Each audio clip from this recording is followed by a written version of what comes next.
Dados Rasul teh ngandika, duh anaking putra ama, taroskeun bae ka Bilal di payunan Rabbul Jalal.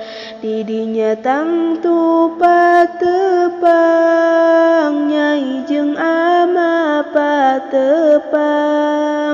Nalika ama ngagiring umat sadaya ka Padang, sing soloyo dina kesang, sabab umat pada ngesang.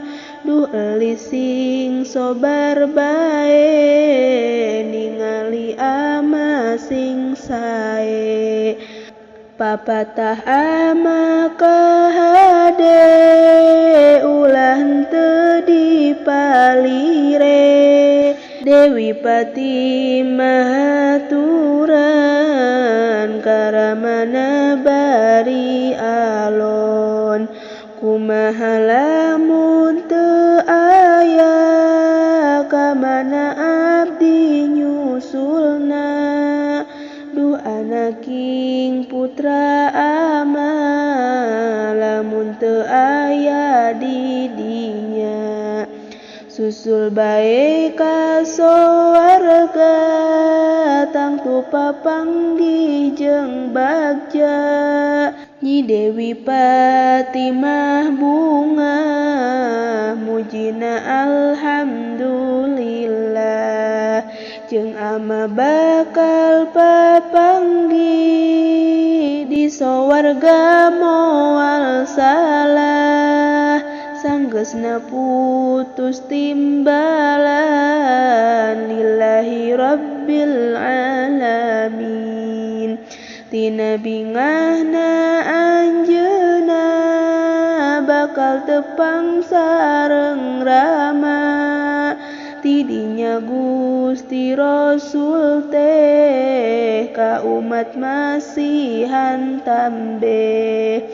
Kaula arek papatah, ka umat-umat sakabeh.